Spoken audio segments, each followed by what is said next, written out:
तेलंगाना के chief minister Chandrashekhar Rao ने कहा कि तेलंगाना रियासत नफरत और फिरका परस्ती से पाक है, इसीलिए यहाँ अमन कायम है। आज तेलंगाना मुल्क की वो वाहिद रियासत है जहाँ हर तरफ तरक्की और खुशहाली है, इसीलिए आज तेलंगाना मुल्क भर में जगमगा रहा है।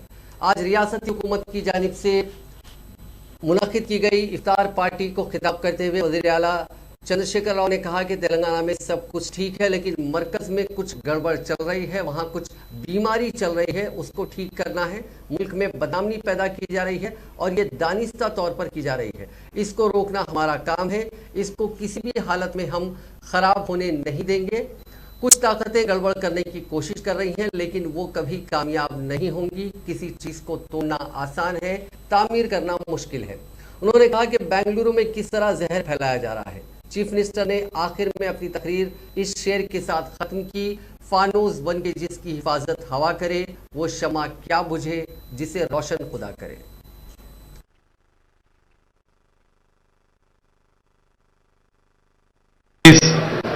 MLAs, मोअज़्ज़िज़ इमाम साहिबीन, हमारे टर्की और ईरान कॉन्सुलेट के हमारे गेस्ट भाइयों बहनों, मैं आपको सबको सलाम करता हूं।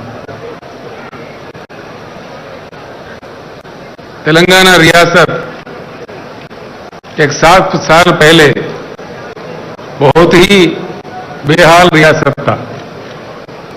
हमारे पास ना पीने को पानी थे, ना बिजली था,